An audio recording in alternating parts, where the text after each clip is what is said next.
it was like, I love this story, but my Hannah and I, my sister right directly above me. There's one other sister above her, but Hannah and I were always like very, very close growing up, and I really idolized her. Like, I remember she would like say something funny, and I'd write it down so I could use it later, like things like that.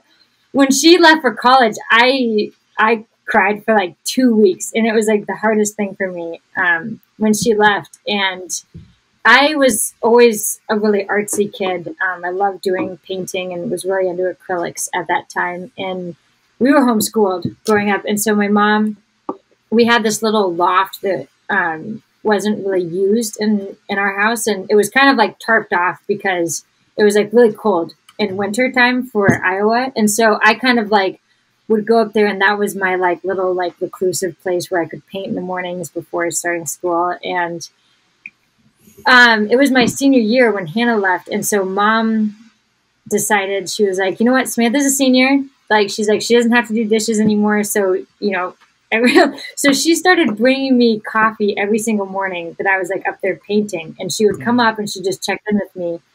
And those moments just turned into hours. Like, mom and I would talk for like an hour every single morning, and she was just like checking in. She knew it was really hard for me with Hannah being gone. And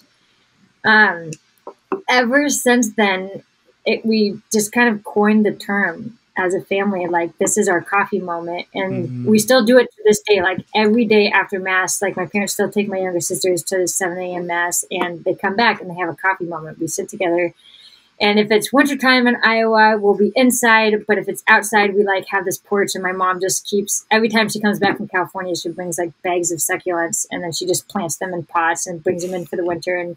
But our porch is just like covered in these succulent pots, and we just sit out in them and drink coffee and talk about, I don't know, stuff. And I think that really helped our family life just be as close knit as we are. And also just sort of like Hannah and I started thinking about it. We were like, that really set our day. It set the tone for just like, like preparing your heart, and preparing, like, right after receiving Holy Communion, you come back and you're with your family and you're like talking about these things, and you're just like enjoying each other and having a laugh. And sometimes it wasn't an hour, sometimes it was over an hour, but we love anytime our family gathers now, which I'm really excited about. My younger sister's getting married in a week and a half, and my whole family's coming out here. So we'll do it out here. Like, I know every morning it's just going to be like the coffee moment, and everybody gathers. And